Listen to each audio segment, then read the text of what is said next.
being that we're in Oscar season, I was thinking back 10 years ago, 2008, we got a really amazing crop of Best Picture nominees, highlighted by There Will Be Blood and No Country for Old Men.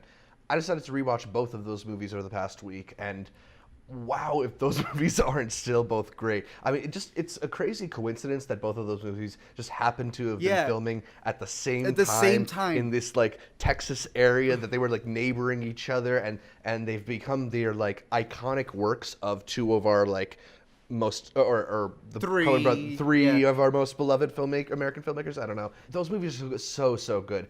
At the time, I think I was a little bit more on the side of No Country for Old Men because I think it is like 9/10 of a perfect thriller. There's no soundtrack in that movie at all, no score. It's just the stripped down, tense standoffs between Javier Bardem, Josh Brolin, Woody Harrelson, all these people, and it's a bag of money movie in the most pure sense. There's not a whole lot of other frills and stuff. It's just who has the money.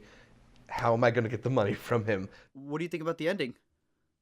So the ending is something that it definitely like took me out at the time because I wasn't expecting it. Yeah, I've I grown hated it.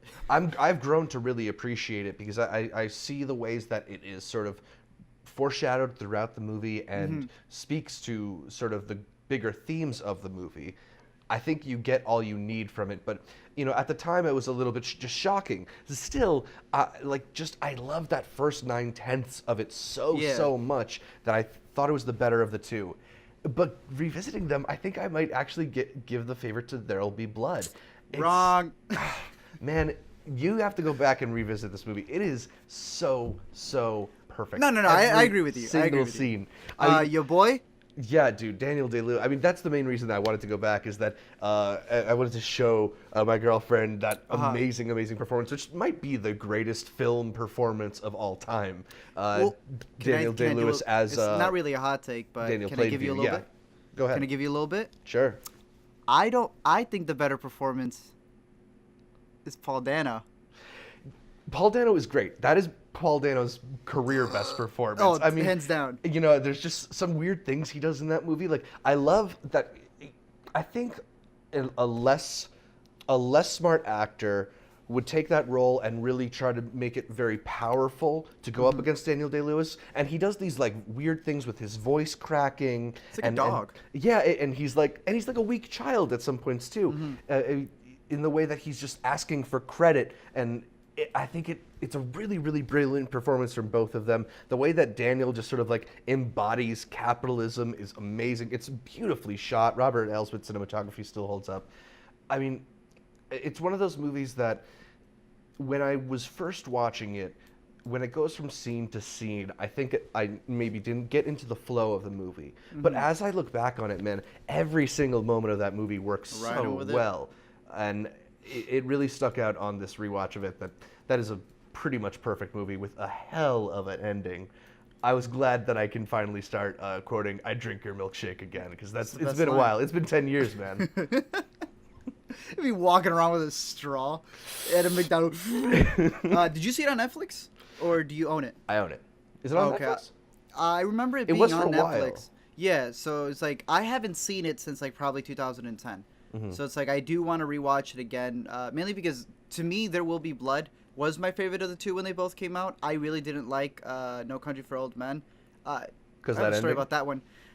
Yeah, but someone like convinced me. They gave me like a really convincing thing, which I'll bring up right now. But that's when I got like really put on Paul Dano. Yeah. The scene in the church is one of my favorite scenes of all time, where he like takes the demon and throws it out. Yes. That was like the first time that like I experienced like a mini one shot. That performance of like there's absolutely nothing there and he's just going all the way, and then when you think the scene ends, he's still going. I was like, what was that? Took you somewhere. What is that? What is that man doing right now? Yeah. Does he know? Like, it's God. That's when I fell in love with Paul Dano. That's to me. That's why I like. That's there. I Will mean, Be the Blood for me. combination of that and Little Miss Sunshine is just such a 1-2 punch that he had in the late 2000s there. No Country for Old Men. You had brought up the ending and how you liked it a bit more. Someone had convinced me that No Country for Old Men, obviously it being based off of the novel, that the Coen brothers were playing with the 3-act structure. Mm-hmm. That the whole idea throughout the film is that there's always the good guy who comes back at the end.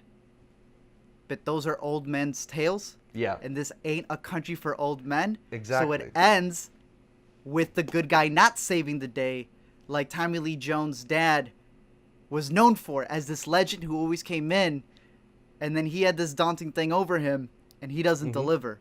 But that's the point. When you rewatch it, knowing where the movie's going to go, there's that opening monologue where he talks about how nobody carried a gun. That's not a thing that sheriffs did.